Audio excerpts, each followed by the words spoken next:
The only thing that makes autumn in Colorado better is that it's also Oktoberfest season. Denver has its very own, aptly called Denver Oktoberfest, which has been serving up German food, drink, culture, and fun for decades.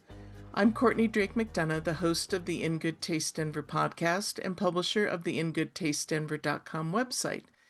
My guest today is Devin Gleason, Executive Director of Denver Oktoberfest, which is also the sponsor of this episode. Today, we're going to hit all the high points of what the event is all about, what awaits you when you go, and how to save 10% off any VIP package with our exclusive discount promo code. So be sure to listen to the end for that. Devin, thanks so much for joining me today. I'm really excited to tell everyone about Denver Oktoberfest. Guten Tag. Yeah, thank you so much for having me today. We're excited, huge fans of your content. We're excited to be here. Well, thank you so much. Before we get into the details of the event, tell us about your role and your history with Denver Oktoberfest. Yeah, absolutely. Denver Oktoberfest is one of those events. It's really just a special gem, and Denver's lucky to be home to it. So this will be our 55th annual year since 1969, with a little gap year there during COVID.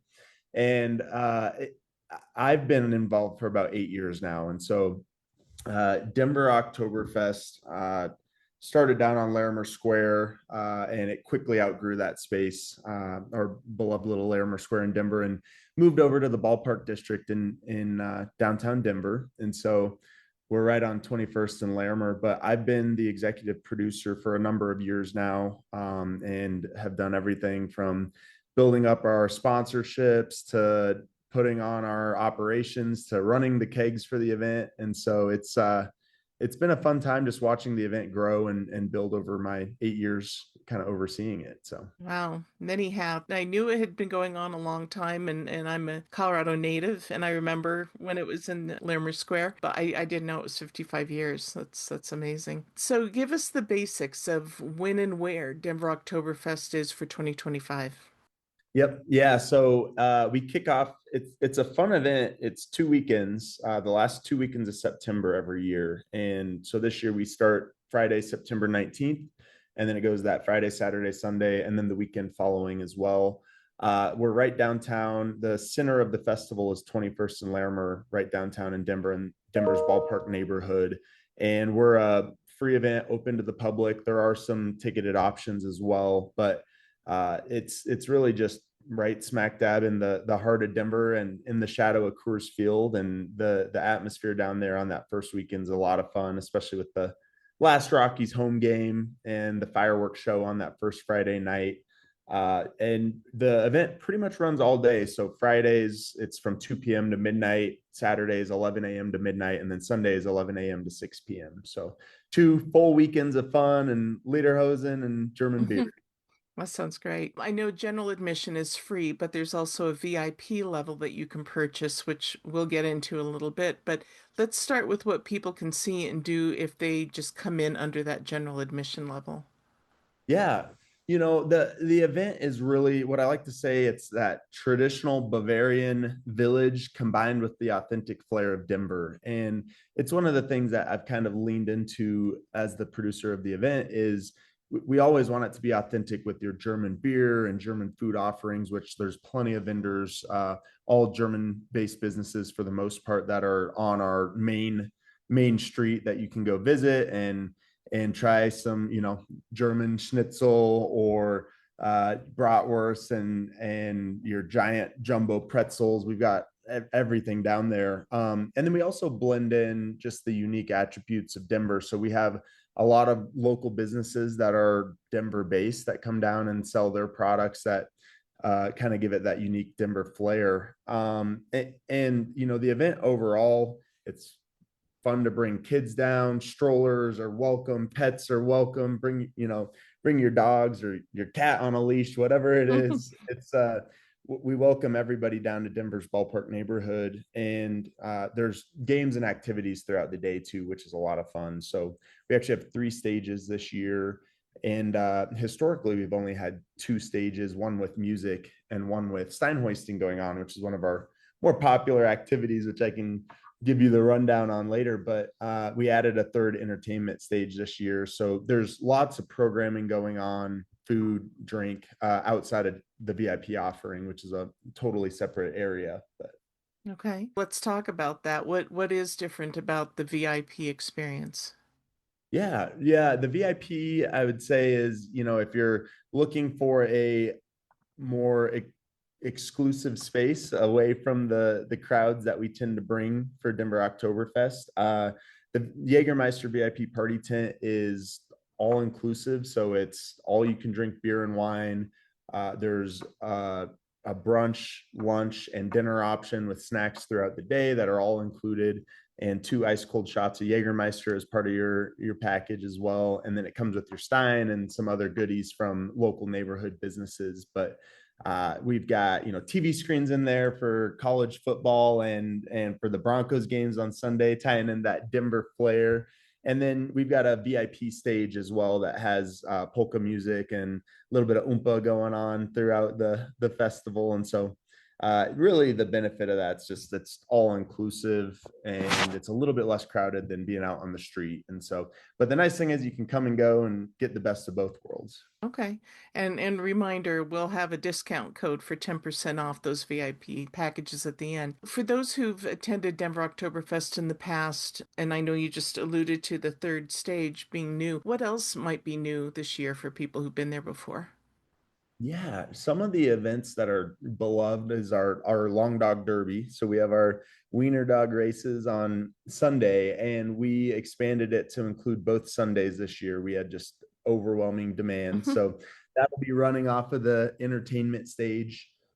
We've also done silent disco every year, which is a fun little staple attraction on Friday and Saturday. And that we're actually expanding the hours. So we're going to be running it all day on Friday, Saturday, pretty much. And then with that third stage, we have improv shows, stand-up comedy going on. We have a couple older German musicians that are going to do some solo sets with their accordion and some yodeling competitions going on.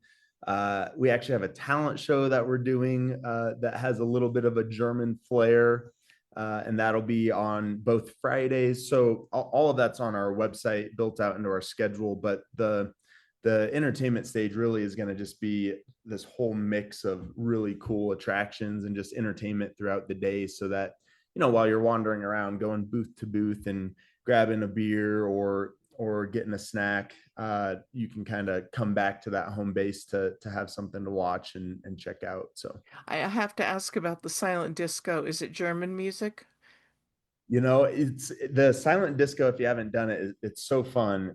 Obviously it's quiet, you got your headsets on, and there's three DJs, and so usually we'll have like some German house type music going on.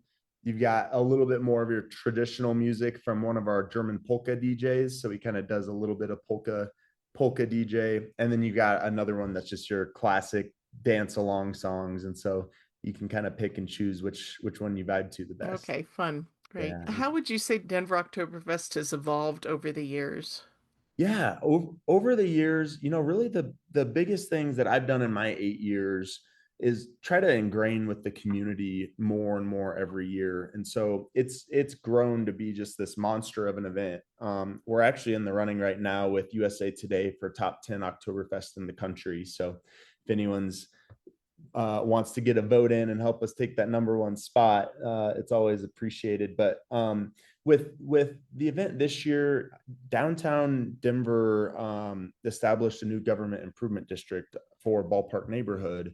And so we've just kind of worked every year over the years to incorporate those entities, the local councilmen, to work with the businesses down there and truly make it a community event. And we host it every year in the city that we all love and downtown. And so we've really, I think the biggest changes have been just how we're working with those community businesses to help promote their businesses throughout the year and also tie them into the event during Oktoberfest, so that it's a fun, safe, and inclusive space for everybody.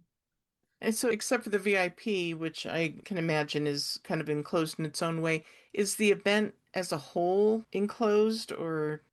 It is, yeah, it's not. So it's a totally open street festival, which which brings its own challenges. I operate a lot of events, and to control the type of crowds that we get down there with having it being an completely open street festival. There's no ticketing system or gated entry, which makes for a really fun environment. It feels very just open and free, and you're down on the streets, having a nice German beer on 21st and Larimer right downtown. So it's a unique experience, but it does present its challenges. Just trying to manage that size of a crowd is always a fun task. But we work with the police department and fire department to have a really good plan in place, and I built a really strong crew over the years to manage any incidents that you may run into, to make sure it's just safe and fun for everybody. So Good. I know from having talked to other festival organizers that it's a heck of a lot of work to put one of these on, and yours happens over not only multiple days, but 2 weekends, as you said, which just, I can imagine, increases all of that planning. So give us an idea of what goes into planning, and including how long ago you started planning 2025's Oktoberfest. yeah, I'm sure some of the other festival operators that you've talked to would say this, and it really is the day after the event's over, we're right back into planning for that next year. And that includes just, working with our partners on recapping what went well, what went wrong, and planning for that next year. And then debriefing with the team on how can we improve the experience overall. But, if you've ever had that feeling of just deja vu, that's kind of what it's like with this event, where you get through that first weekend and that first Sunday you're done, and we actually clear the event out in between the 2 weekends, and then come back that next Thursday and do it all over again. And that feeling of deja vu is something else, where you're like, man, I just went through this really exhausting weekend, and I'm about to just do it all over again, and we're starting from scratch. And so it really is like putting on two separate events all in one. Maybe it's a little bit easier that second weekend because you figured out the kinks and worked through with your team. But it's yeah, it really is like big week 2 weekends of events, two separate ones back to back, which is always fun to deal with. Yeah. So And we, as the festival goers, just get to walk in and enjoy it without thinking about any of that. So I hope yeah, people think while they're enjoying it, I hope they appreciate all that went into making this fun event for us. there is a lot of hard work that goes into it, and our team is out there sweating in the heat or sometimes the rain, and that's with any event. It's a hard business, and it's a lot of work and a lot of hours and manpower. And I think most of us in the industry, we all do it. I always say I'm in the business of making memories, and so if I can build that foundation where someone can come down there and just have the time of their life, whether it's with their family and their kids, or they're on a bachelor party and they're visiting Denver and they're like, wow, Denver's awesome. Like that was just the highlight of the trip. That's why we do what we do, just to make sure people are having a good time. And it makes it worth it when you're walking around. And the energy at Denver Oktoberfest is really special. Of all the events that I've worked, it's cool to see people from all sorts of neighborhoods and different walks of life, and they're all down there high-fiving and singing along together. And just, you can really feel just the positive energy. Like, we don't want to jinx it, but we rarely have any fights or incidents. It's always just such a happy-go-lucky crowd. And so it makes it all worth it when you look around and see everyone in such good spirits. Well, I So was just thinking when you were saying that I can't think of any other festival where you're kind of in a costume. yeah. I mean, there's this playfulness of wearing these traditional and sometimes silly costumes in addition to partaking of everything. And the dancing too. The dancing's so important at Oktoberfest. And I mean that it's just such great energy to get people up there and having fun, just letting loose and having fun in their outfits and everything. It really is, and people take it seriously Hmm. too. They're down there in their full lederhosen and dirndls, and they're assuming the character. And I think there's something special with this event too, because it really does mark like the changing of the seasons from summer into the fall. And I think that's something that here in Denver, at least, really hits us all pretty hard. We all can feel that moment where the air gets a little crisper, and you're like, oh, fall is right around the corner. And I don't know about you, but for me, I get so excited knowing like the leaves are changing and it's about to be beautiful in the mountains, and the hot summers are gone, and it's we're going into that holiday winter season. And so I think it just brings that energy where people are, they just know that fall's right around the corner, and it kind of kicks off that season. Definitely, definitely. And I should note here, I am talking about the dirndls and the lederhosen and everything. You don't have to wear costumes or, the traditional garb to go to Denver Oktoberfest. You can just come as you are. Come as you are. It's definitely encouraged. We encourage our vendors and staff to be wearing costumes where they can. But yeah, you can come on down wearing whatever your heart desires. We have people showing up in banana suits and pickle costumes. It's really a variety. I would say most people are in the traditional gear, but I've kind of seen it all at this point over 8 years. I don't understand the banana. What's the association there? Or is I there don't, none? it's just people coming down and having a good time. I don't Yeah. think much of an association, Yeah. but Okay. I was worried there was some banana and German and Oktoberfest connection that I wasn't aware of. oh yeah, Yeah. no, it's funny. I've seen a whole range of costumes. The favorite of mine is people who bring their dogs down in costumes and they'll deck them out, and that's always pretty cute. So Yeah. I'm also glad you mentioned a little bit ago about people coming from out of town because I was at the Denver Food and Wine Festival last year and we met a group of three women who were all out of town. They meet every year somewhere and come from their three different cities and get together for a girls' weekend. And they'd done research ahead of time for things to do, and it happened to be during when that festival was going on. And I'd never thought about that before. So, since our podcast can be listened to by anyone anywhere, I hope there are people from out of state listening who might be visiting either of those two weekends and will put the Denver Oktoberfest on their list of things to do because it's a great way to get this really wonderful slice of what Denver does and our vendors and merchants and that kind of thing and the way we put on festivals.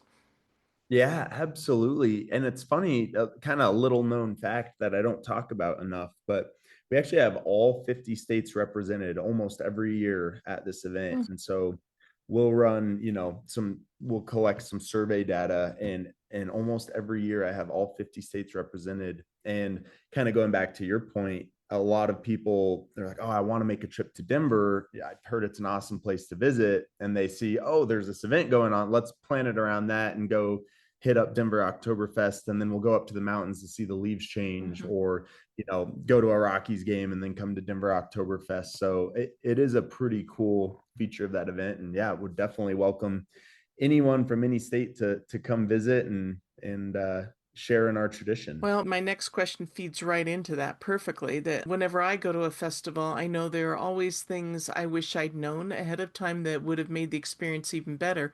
So, from your experience, your 8 years, I'll ask you, what are some of the things people can do to prepare and be able to get the most out of the fun? Yeah, absolutely. I'd say one of my biggest things is show up in your costumes, whatever it might be. Be part of that energy and that atmosphere. It's a lot. It feels a lot different when you're at the event and you feel like you're a part of it versus in your street clothes, just kind of observing everybody else. So, I'd encourage people to come down and dress the part. There's a lot of walking. We do have seating available. There's shade tents and different public seating, but wear comfortable shoes for sure. You're going to be walking around a lot and probably checking out different businesses downtown while you're there. And I would always say one of the unique things with it being a open street festival, not fenced in, is go visit the local businesses down there too. It's not often that you get to go to a big event like this and you can pop into one of the bars downtown or a restaurant right on that same street and then come right back out into the festival. And it's just a pretty unique experience where it feels like one giant block party. And so I just encourage people to plan on spending a few hours and just check out all the businesses down there. And whether you're from here or not, it's fun to go just visit all of our local businesses. And then the only other thing I would say is, plan on being there for a good chunk of the day. I think it's fun to watch, the first few hours, it's pretty mellow, and then it kind of ramps up over time. And around that 3-4 p.m. mark, it's almost a totally different event. And so from my perspective, before I took it over 8 years ago, attending the event, it was always fun to be there during the day. And then later at night, you're like, wow, this is a totally different event. And so just make a day out of it would be my advice, and plan to spend some time downtown and hang out in the neighborhood. I assume you can't walk off the festival area with an alcoholic drink in hand, right? Yeah, it's contained, and there's Okay. security, and it's All marked. right. What about getting down there and parking? What do you recommend? Yeah, well, it's a short walk from Union Station. It probably takes about 12 to 15 minutes to walk from there. You can Uber or Lyft, if you have a designated driver. There's a number of surface lots down in that area that you can park at. It seems like a lot of people will park in the surface lots and walk in for a few hours. So it's really the Rockies are pretty much done by the time we get through that first weekend. And so you're not competing with too much when you're coming down to visit. So Okay, great. So if I had a drum, I'd do a drum roll right now because now we're gonna talk about our exclusive, thanks to you, in Good Taste Denver discount code. So use IGTD and the number 10, IGTD 10, to get 10% off of any VIP tickets. And that includes either single day VIP tickets or full weekend VIP tickets, which are good for Friday through Sunday. And correct me if I'm wrong on any of this, but those VIP tickets include unlimited beer and wine included in the ticket price, 2 Jägermeister shots, a commemorative Denver Oktoberfest stein, unlimited German lunch, dinner, late night bites, and appetizers, additional spirits, cocktails, and seltzers available for purchase at a private cocktail bar, access to a private bar and restrooms, all day access to private seating, games, and activities, and live sports coverage on TVs sponsored by Tom's Watch Bar. So, is there anything I left off of that? nailed it. I absolutely nailed it. Great. So, how can people learn more about Denver Oktoberfest, both your website and where they might find you on social media for up-to-date information? Our full schedules at www.thedenveroktoberfest.com. And they can find our accounts on social at Denver Oktoberfest. I post a lot on mine at Devin Gleason, and we have every schedule update and ticket info on there.